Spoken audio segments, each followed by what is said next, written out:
ini ketentuan yang tertuang di dalam regulasi ya, baik itu Undang-Undang PT maupun Undang-Undang Usaha Perasuransian, PP dan POJK-nya, bahwa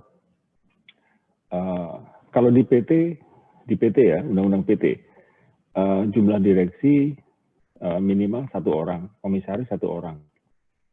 Tetapi di aturan OJK dikatakan bahwa jumlah direksi dan komisaris masing-masing 3 orang. Jadi masing-masing direksi 3 orang, jumlah direksi 3 orang, jumlah komisaris juga 3 orang. Ya. Apakah boleh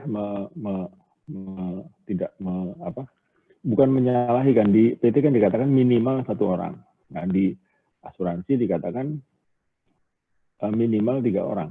Jadi melebihi, kecuali kalau di PT bilang 1 orang, di asuransi bilang tidak ada gitu. Atau di PT dikatakan minimal 3 orang, di asuransi menjadi 1 orang. Kalau lebih nggak apa-apa, kalau kurang jangan. Ya. Kemudian ada lagi, 50% dari jumlah komisaris harus komisaris independen. Jadi kalau jumlahnya 3 orang komisaris, ya 1,5 kan, nggak mungkin kan orang jadi setengah kan. Jadi kalau komisarisnya 3 orang ya berarti harus lebih, karena harus minimal 50%. Jadi kalau 3 orang ya 2 orang menjadi komisaris independen, yang 1 bukan independen. Biasanya perusahaan malah menambah menjadi 4 supaya seimbang ya. 2 orang independen, 2 orang non independen. Apa itu independen? Independen adalah tidak terafiliasi dengan pemegang saham. Jadi bukan pegawai, bukan direksi, bukan komisaris pemegang saham. Ya.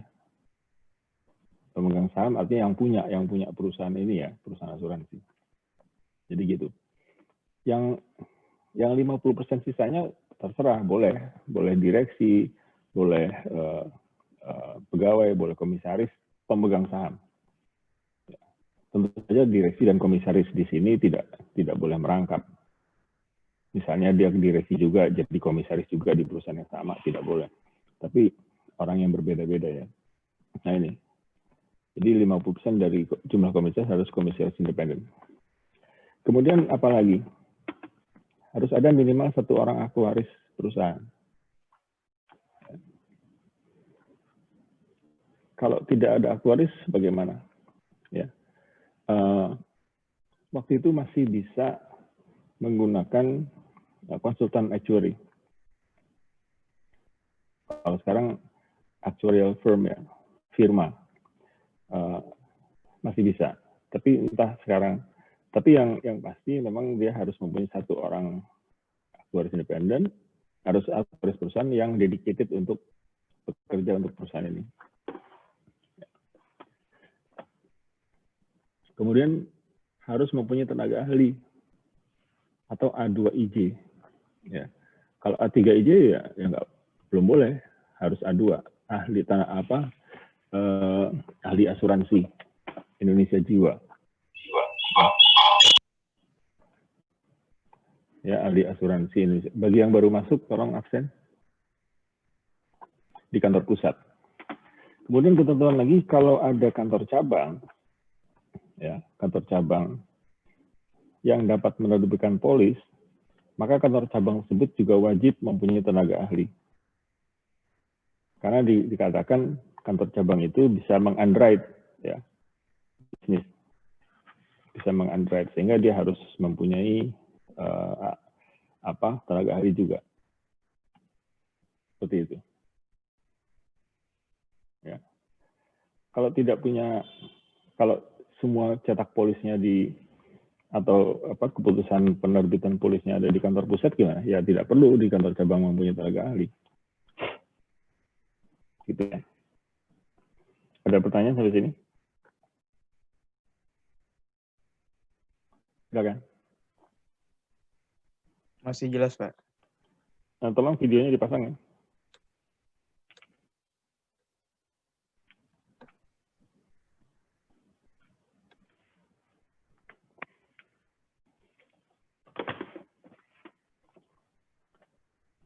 Pascal mau tanya, baru masuk. Nggak tanya.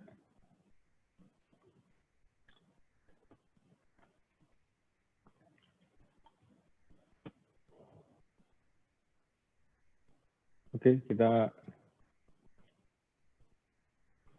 teruskan ya.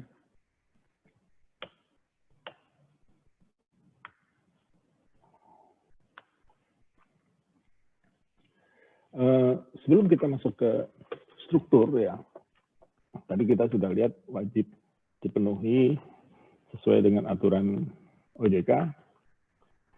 Organisasi itu harus memenuhi fungsi-fungsi ya. Jadi ini bukan bank, ini bukan perusahaan IT, ini bukan perusahaan sekuritas, ini bukan pabrik tempe ya, tapi ini perusahaan asuransi jiwa. Jadi di organisasi harus pada fungsi-fungsi, ada aktuaria. Yang dimaksud fungsi adalah orang-orang yang memang punya pengalaman dan ahli di dalam bidang-bidang itu ya. Jadi ada fungsi aktuaria, ada fungsi underwriting, ada fungsi billing. Billing itu apa? Ada yang tahu billing? Semacam penagihan. Penagihan, ya, bill. Ya, jadi penagihan di sini penagihan premi gitu kan. Ya, jadi dia membuat daftar. Kalau sekarang banyak perusahaan asuransi yang melaksanakan collection preminya melalui bank ya, transfer bank atau auto debit. Ya, terjadi tidak cash ya, bukan ditagih orang per orang seperti nagih kredit gitu ya. Ke rumah itu bukan seperti itu. Kalau dulunya mungkin seperti itu, tapi sekarang tidak melalui transfer. Jadi cashless ya. Jadi langsung semuanya lewat transaksi transfer. Apakah itu otomatis atau debit misalnya, atau credit card atau debit card, whatever. Billing. Klaim juga harus ada fungsi klaim ya. Jadi ini bentuk layanan sebetulnya ya. Sekaligus meneliti klaim, bisa saja menolak ya, melakukan investigasi dan sebagainya. Kemudian fungsi IT, information technology, harus ada. Karena seperti tadi cerita billing saja, kalau tidak ada IT, bagaimana dia bisa jalan ya? Bagaimana melaksanakan pekerjaan itu IT. Jadi ada core system yang memang dirancang dan dikerjakan oleh orang-orang IT di sini. Kemudian ada fungsi finance, karena ini terkait dengan uang ya, mengkolek premi, membayar klaim, ya, investasi. Ini ada finance, ada keuangan, ada yang menjaga budget ya, menjaga supaya bisa termanage dengan baik. Kemudian ada investment, karena asuransi jiwa, asuransi non jiwa saja yang tidak ada discount rate-nya di preminya, hanya risiko murni, itu ada investasi. Apalagi di asuransi jiwa yang syarat dengan, karena uang-uang masyarakat itu yang premi yang diterima itu di-manage, diinvestasikan agar bisa dikembalikan dalam bentuk klaim ya, dan itu harus sesuai dengan janji perusahaan kepada tertanggung atau pemegang polis. Accounting, harus ada fungsi accounting juga. Jadi yang membuat ledger ya, general ledger, sub ledger, kemudian dilaporkan ya, supaya betul-betul merepresent perusahaan ya, keuangan itu. Kemudian untuk mengkoordinasikan seluruh administrasi di ini semua, dan juga direksi dan komisaris, harus ada corporate secretary sekretaris perusahaan. Sekretaris perusahaan yang mengadministrasi seluruh lalu lintas surat menyurat, tugas-tugas, surat keputusan, dan sebagainya. Kemudian ada legal and compliance, hukum. Ya. Hukum yang membuat aturan di perusahaan, baik aturan internal, ya, aturan SDM, HR, aturan produk, aturan semuanya, karena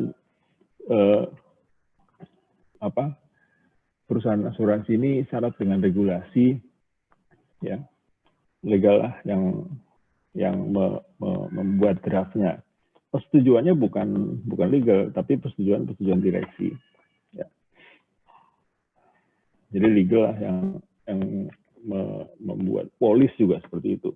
Polis itu kan kontrak hukum, ya, kontrak hukum yang perjanjian antara penanggung dengan tertanggung. Itu juga di drafting oleh legal. Dan compliance, harus sesuai dengan aturan, baik itu aturan umum, undang-undang, ya, maupun aturan OJK, dari mulai undang-undangnya sampai dengan POJK, sampai dengan SEOJK-nya, surat edaran OJK. Kemudian ada internal audit, ya. Jadi semua operasional di sini dilihat secara audit, apakah sudah comply, ya. Kalau sudah comply, oke. Apa tidak ada masalah, itu diaudit.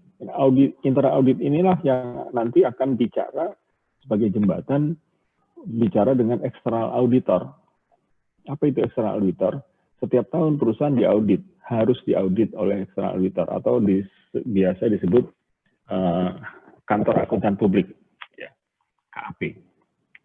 KAP itulah yang akan berbicara dengan rekan sejawatnya, ya, internal audit, yang kemudian akan membuat laporan keuangan yang diaudit oleh external auditor. Kemudian ada SRD atau SRM, Human Resources Development, atau SDM, ya. Kalau zaman dulu dikatakan personalia. Sekarang ada yang SDM, ada yang bilang Human Resources, ya. Tapi fungsinya sama, untuk mendevelop, untuk memanage orang-orang, untuk menerima pegawai. Mungkin seperti yang kuliah kita semester lalu, ya, tentang SDM, ya. Ini ada di sini fungsinya. Yang terakhir ada General Affair, ya. General Affair. Lupa masukkan satu lagi. Ada fungsi marketing.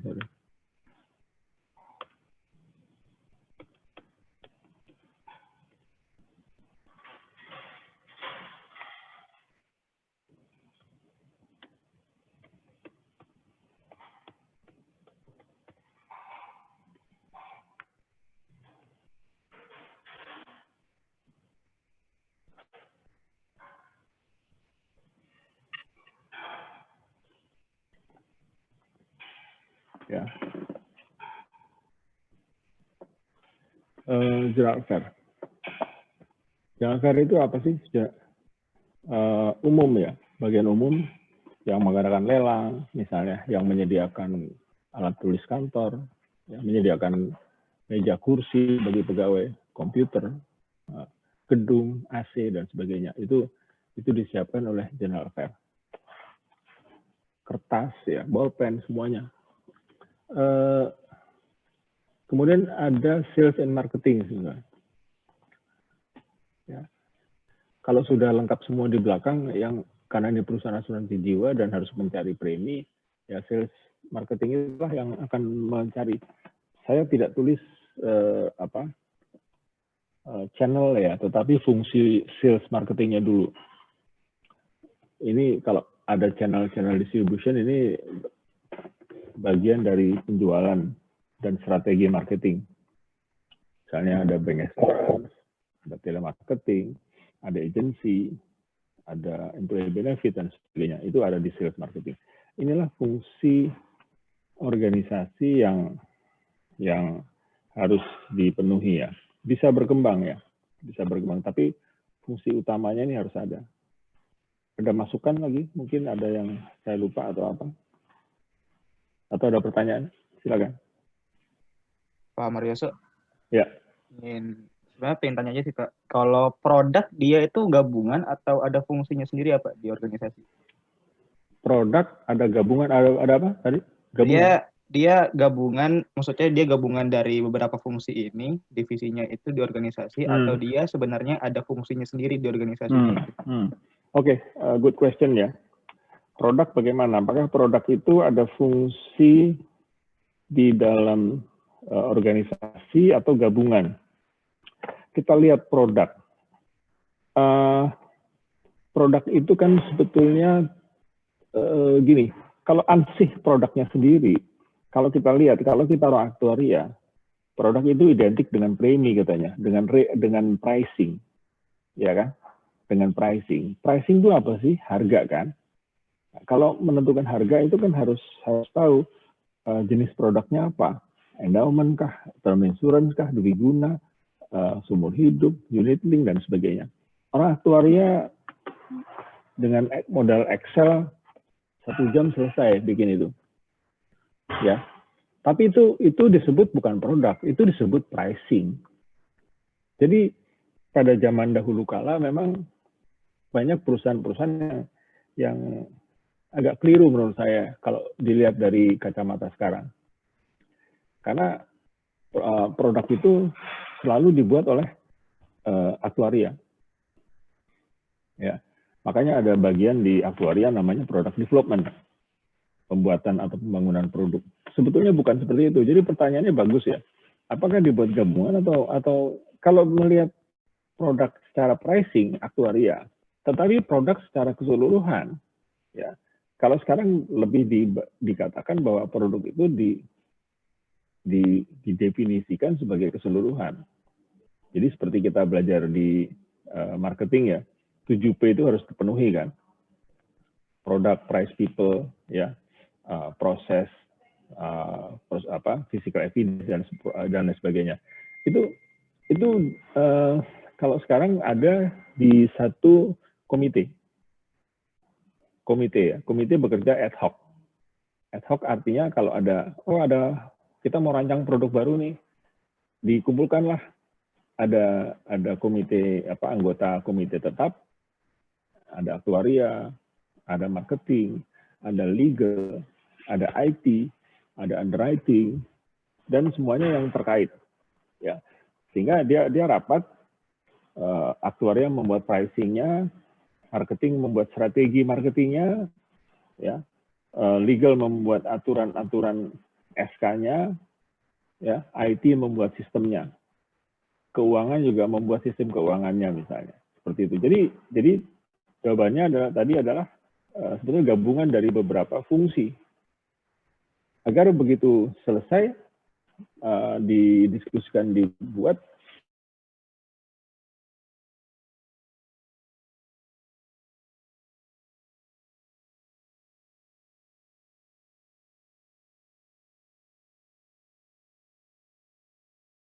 sebagainya sesuai dengan produk. Bayangkan kalau hanya produk itu hanya dibuat oleh aktuaria tanpa fungsi-fungsi yang lain, tentunya kan tidak bisa, miskin maknanya miskin. Hanya tahu produk ini, yang jual siapa? Nggak tanggung jawab, nanti marketing mau jual, saya juga nggak tahu misalnya. Seperti itu ya. Oke, siap Pak. Makasih Pak. Ya. Ada lagi yang tanya?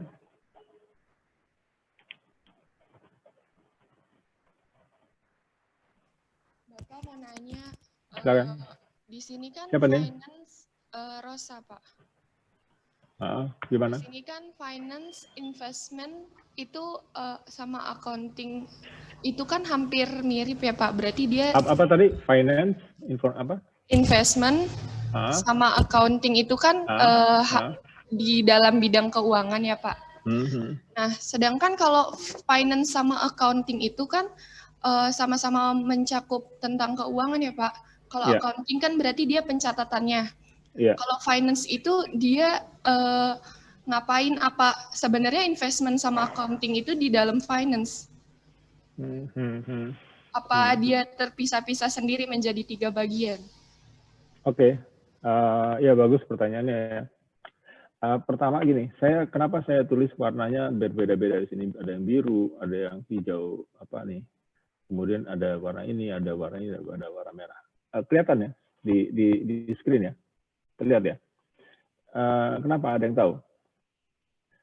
Ini adalah sebetulnya ini apa namanya job family. Ya, jadi katakanlah kalau bisa saja misalnya direksi membawa ada 1, 2, 3, 4, bisa 4, bisa 5 direksi ya, membawahi ada direktur teknik, ada direktur finance, ini tugasnya dirut biasanya, direktur utama, ada direktur umum, ya, ada direktur marketing, ya, yang warnanya beda-beda. Tadi pertanyaannya, apakah ini bisa digabung atau gimana? Betul, ini satu hal yang mirip ya. Bisa saja perusahaan yang baru muncul dengan size yang masih sangat kecil, itu orangnya digabung, orangnya sama. Ya, dia juga melakukan investment, juga melakukan accounting, bahkan ketiga-tiganya ini di satu tempat yang sama bisa. Tapi yang saya katakan adalah fungsi ya, sekali lagi fungsi. Ya, fungsi. Kalau fungsi itu bisa aja orang yang sama, tapi fungsinya multiple function. Jadi dia fungsinya bisa lebih dari satu. Bisa saja seperti itu. Tapi semakin besar, dan bahkan bahwa tadi perusahaan organisasi itu seperti tenda yang bisa dibongkar pasang. Semakin besar perusahaannya, ya dia akan mengekspan menjadi organisasinya menjadi lebih besar. Kalau tadinya dijadikan satu, bisa saja dipisah.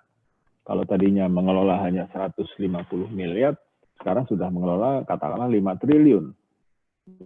Sehingga orangnya semakin banyak yang harus menghandle ini semua. Gitu ya. Jadi bisa saja. Cuma ada yang pendapat gini, ini khususnya finance dan investment. Finance itu terima uang. Ya, terima uang premi. Investment itu sebetulnya pengeluaran dalam arti membelanjakan untuk investasi ya. Jadi ada yang berpendapat ini harus dipisah, finance dengan investment. Ada berpendapat seperti itu. Ya. Jadi whatever, tapi yang pasti harus fungsinya harus ada ya. Fungsinya harus ada. Bagi yang baru masuk silakan absen.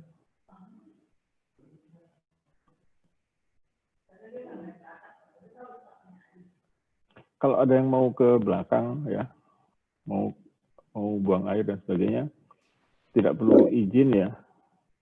Ini bukan di kelas tatap muka tapi online.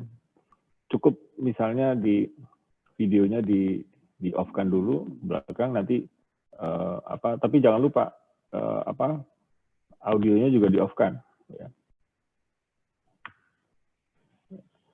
Jadi saya lihat di chatting izin ke toilet saja pakai tulis ya. Jadi tidak perlu, di off-kan aja dulu, nanti masuk lagi. Jangan berlama-lama itu. Di sini nggak ada kantin soalnya. Ya. Kenapa Aditya ketawa? Ingat ya zaman yang masalah muka, kantin ya? Pak, saya ketawa ya. Apa? Yang apa? Yang masalah nggak ada kantin saya ketawa Pak. Iya, adanya dapur. Dapur. Ya saya tahu lah kalau tatap muka itu ada yang minta izin ke toilet, tapi nyasar ke kantin ya, ke lantai bawah.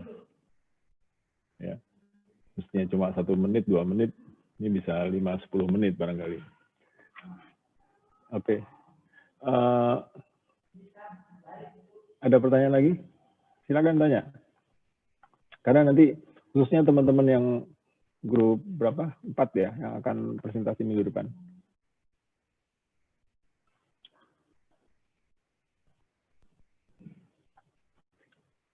Yang baru masuk, Juan dan Piokta, tolong di-on-kan videonya ya.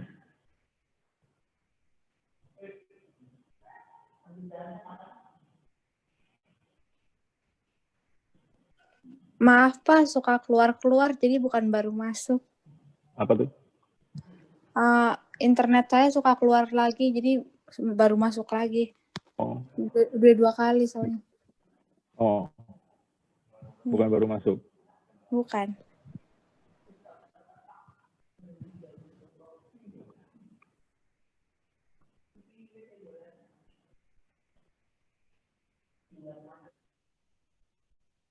Ya, silakan. Gratis.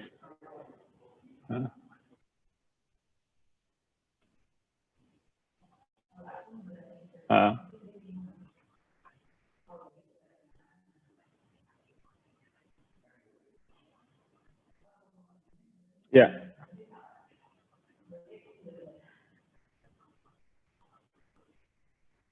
Oke. Yang jelas memang bukan job family. Marketing itu penjualan. Meskipun jualan itu menghasilkan uang dan uangnya diserahkan ke finance misalnya kan. Bukan berarti dia job family. Kalau begitu bisa aja dong. Sales marketing jualan produk. Produk yang buat misalnya pricingnya buat aktuaria. Kenapa nggak satu job family? Bukan gitu berpikirnya. Berpikirnya adalah bidang. Ya, fungsi, bidang. Penjualan sangat berbeda dengan finance. Dia jual, dia berhadapan dengan orang.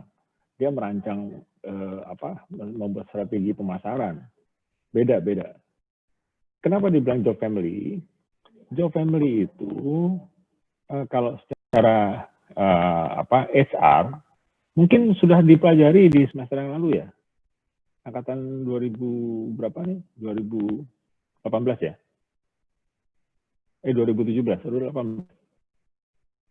18 ya. Kan sudah kita pelajari job family kan. Nah, job family itu apa? Misalnya ada orang aktuaria, dia sudah cukup lama di aktuaria ya. Dia perlu dicoba di underwriting karena ada orang baru yang baru masuk aktuaria untuk dicoba belajar. Dia pindah ke underwriting atau dia pindah ke claim. Dari klaim misalnya dia baru dapat sertifikat FSAI, ya, dia pindah ke aktuaria. Ini family. Tidak tertutup kemungkinan juga di sini bisa saja ke aktuaria misalnya kalau dia sudah punya sertifikat fellow, ya, atau dari sini. Tapi yang dikatakan job family adalah dia bisa mutasi dari satu tempat ke tempat lain di job family itu. Saya lupa tadi IT kenapa saya tidak IT ini bisa kemana-mana ya, bisa di finance, ya, bisa di sini di teknik, ya. Jadi dia bisa kemana-mana sebetulnya. Kalau perusahaan besar bisa saja direksinya sendiri, jadi satu IT yang cukup besar. Jadi begitu, Dion, ya. Ada pertanyaan lagi? Ya. Pak, saya ingin bertanya, Pak. Silakan. Sebelumnya kan Bapak menjelaskan ketentuan regulasi perusahaan asuransi jiwa yang jumlah direksi minimal 3 orang, 50% dari jumlah komisaris dan lain-lain. Apakah regulasi ini berbeda dari regulasi perusahaan asuransi umum, Pak? Sama persis, Pak. Sama. Lalu dalam slide ini kan dalam organisasi harus ada fungsi-fungsinya. Apakah fungsi-fungsinya juga berbeda dari perusahaan asuransi umum, Pak? Kalau fungsinya mungkin agak berbeda, ya. Berbedanya di bagian mana, Pak? Yang jelas aktuarisnya berbeda. Jenis apa yang kalau aktuaria di jiwa itu aktuaria memang untuk jiwa, tapi di kerugian casualty actuary, jadi aktuariasi untuk umum. Mungkin aktuarisnya ada ya, fungsi aktuarianya ada, tetapi lebih ke umum. Bukan lebih, memang dia umum. Dan kalau saya boleh bilang ya, kalau di umum aktuarisnya itu biasanya relatif lebih sedikit dibanding dengan jiwa. Karena di jiwa ini banyak, bisa banyak ya. Kemudian yang agak berbeda lagi, aktuaria. Investment lebih besar di sini daripada di umum. Tapi fungsinya tetap ada ya. Fungsinya ada. Fungsinya tetap ada. Boleh dibilang hampir sama ya. Tapi kita lihat size-nya ya. Kemudian fungsi yang lebih ke general, ke jiwa, jadi beda. Tenaga ahlinya pun sama-sama dikeluarkan oleh AMAI, tetapi yang di sini AAIJ, di sana AAIK, ya kan? Sama-sama tenaga ahli, cuma di sana kerugian, di sini jiwa, gitu. Ya. Berarti dapat dibilang fungsinya sama, cuman ada beberapa kayak scope-nya itu bisa beda ya Pak, aktuarianya, terus investment-nya sama tadi sertifikat yang diperlukan. Ya. Baik Pak. Pertanyaannya adalah misalnya apakah misalnya orang yang punya experience di jiwa dikatakan dia expert juga di umum? Tidak. Karena binatangnya ini meskipun asuransinya sama, tetapi beda. Pasti kita bingung kalau jiwa pindah ke sana, atau sebaliknya dari umum ke jiwa. Cuma memang misalnya, secara accounting dia mungkin sama. Accounting. Finance ya keluar masuk uang. IT-nya berbeda pasti. Ada bisnis proses yang berbeda. Internal audit sama. Ya, internal audit sama. Jadi SR ya sama. Tapi kalau misalnya aktuaria jiwa pindah ke umum, itu harus belajar lagi. Begitu juga sebaliknya. Ya. Baik Pak. Ada lagi? Kalau di lapangannya ada nggak sih Pak yang mungkin suatu kondisi di mana mereka terpaksa untuk merekrut orang-orang dari misalnya dari umum ke jiwa atau jiwa ke umum Pak? Ada nggak sih kondisi terpaksanya gitu? Ada saja. Tapi biasanya untuk internal audit, untuk audit. HR misalnya gitu. Iya. Ya. Baik Pak, terima kasih. Yuk.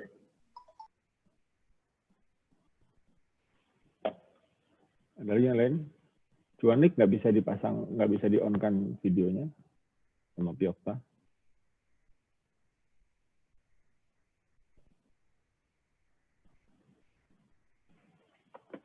Juanik nggak tidur kan ya?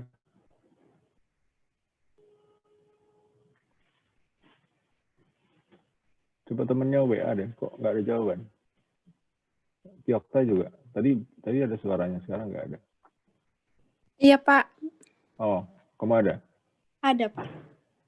Juan? Nggak bisa dipasang itu apa? Juan tuh seingat saya dia ada masalah di input kamera sama mic-nya, Pak. Jadi kadang nggak bisa on gitu mic-nya. Dari laptopnya sih, Pak, kayaknya bawaan dari laptopnya sih. Soalnya di matkul lain juga agak jarang dia kalau open kamera sama mic. Atau nggak pernah mandi barangkali, jadi nggak pakai video. Terakhir sih ngomong emang kemarin sempat dikasih tahu juga nggak bisa open kamera sama mic-nya, nggak bisa nyala gitu. Tapi dengar nggak dia? Dengar Pak, maksudnya inputnya sih, input dari kayak gini gitu nggak bisa ke online ya. Cuman outputnya suaranya ada gitu. Coba Juan, kalau Anda dengar, tolong say hi aja di grup WA ya. Sekarang say hi aja. Nggak, saya takut ketiduran atau apa. Ya. Belum ada nih. Ya Juan. Coba say hi aja atau tes atau apapun lah di grup WA Juanik. Nggak ada. Kalau nggak ada berarti nggak denger dia.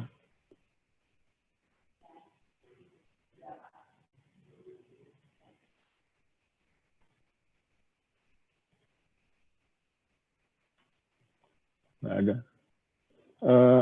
Oke, kita teruskan ya.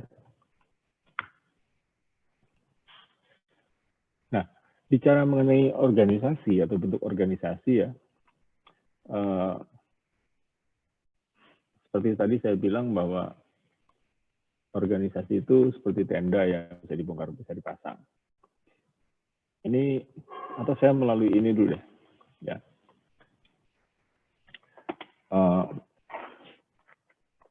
Ini biasanya perusahaan-perusahaan lokal ya, membuat struktur seperti ini. Jadi ada presiden director atau direktur utama. Dia juga seorang CEO. Ada yang tahu singkatan CEO apa? Chief Executive Officer. Chief Executive Officer. Oke. Biasanya kalau ada CEO, ada CFO, ada CIO, ada chief yang lainnya. Tapi ini saya pasang di presiden director. Terus ada direktur, ya. Sorry, ini merahnya kelebihannya. Jadi ini semua 1, 2, 3, 4 disebut board of director. Ya, board of director. Jadi 1, 2, 3, 4. Jadi dia board. Terus dia membawahi divisi-divisi. Ini saya gambarkan simple aja ya. Ada setiap direktur yang membawahi 2 divisi. Kemudian divisi membawahi sekian departemen. Nah, semua departemen itu membawahi staff. Jadi seperti inilah biasanya perusahaan-perusahaan umumnya di Indonesia ya. Di sini ada direktur keuangan, direktur teknik, direktur pemasaran misalnya. Ya. Fungsi-fungsi tadi yang saya gambarkan, yang kita diskusikan, dimasukkan ke dalam job-job setiap direktur. Presiden Director membawahi corporate secretary, membawahi legal, membawahi internal audit, direktur teknik membawahi aktuaria, claim, underwriting, IT misalnya. Ini direktur finance ya, membawahi investment, accounting, dan investment, finance, investment, accounting. Kemudian direktur marketing membawahi sales marketing, misalnya ada beberapa channel distribution yang juga dibawahi. Ini kemudian dia membawahi divisi-divisinya, ada divisi aktuaria, divisi claim, divisi underwriting dan sebagainya. Kemudian divisi membawahi ini. Jadi ada berapa layer? 1, 2, 3. Ya, 3 layer ini sampai ke direksi. Ini yang biasanya dikerjakan atau bentuk struktur organisasi di perusahaan asuransi jiwa. Mungkin grup yang akan presentasi minggu depan bisa diisi ya direktur apa. Bahkan misalnya direktur keuangan menjadi CFO ya. Nah, kemudian di sini ya, ini langsung juga membawahi satu divisi ya. Selain presiden direktur membawahi direktur-direktur, dia juga membawahi langsung divisi. Yang tadi saya katakan ada corporate secretary, legal dan compliance, legal compliance, internal audit, ya seperti itu. Ada pertanyaan? Atau saya teruskan dulu di sini. Nah, ini perusahaan joint venture yang sebetulnya agak mengadopt kebiasaan di negaranya. Ya. Jadi seorang presiden director atau CEO itu membawahi SVP. Di sini ada definisinya ya. SVP itu senior vice president, VP itu vice president, AVP itu assistant vice president. Jadi dia membawahi SVP. SVP tidak membawahi VP ya, tapi VP ini langsung juga di bawah dari presiden director. Jadi VP banyak. Nah, di sini ini uniknya ya. Yang namanya board of director itu bisa saja seorang presiden director dengan beberapa SVP atau semua SVP dan beberapa VP. Ya, kenapa bisa begitu? Ini apa nih?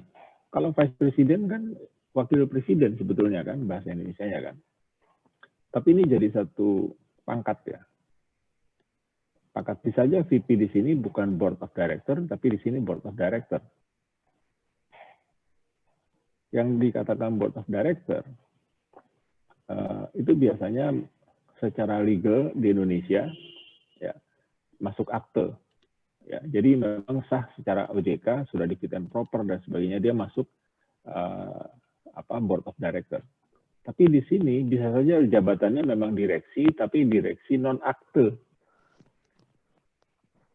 Ya, direksi non akte. Jadi inilah BOD yang merah ini. Nah, seperti yang lokal, VP itu membawahi beberapa EVP, Assistant Vice President. Assistant Vice President membawahi staff. Bahkan kalau di bank ada istilah lagi di bawah staff itu clerk. Ya, clerk itu non staff yang bisa naik ke atas, bisa ke EVP, VP dan SVP itu biasanya staff gitu. Ada pertanyaan?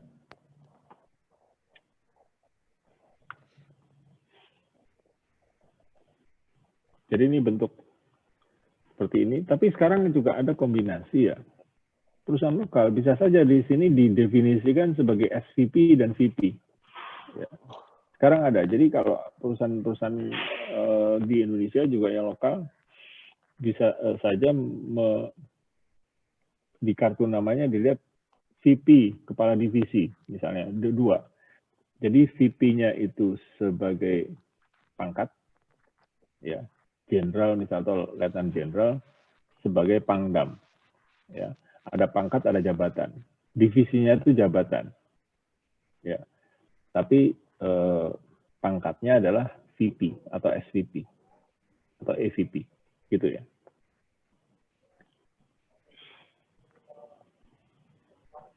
Ada pertanyaan? Atau komentar?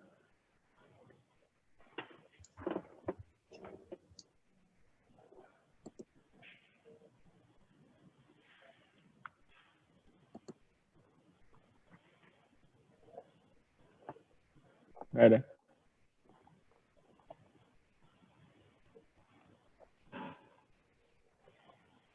Kalau tidak ada, kita dilanjut dengan presentasi grup berapa? Grup 3 ya. Ya. Nanti setelah presentasi tanya jawab.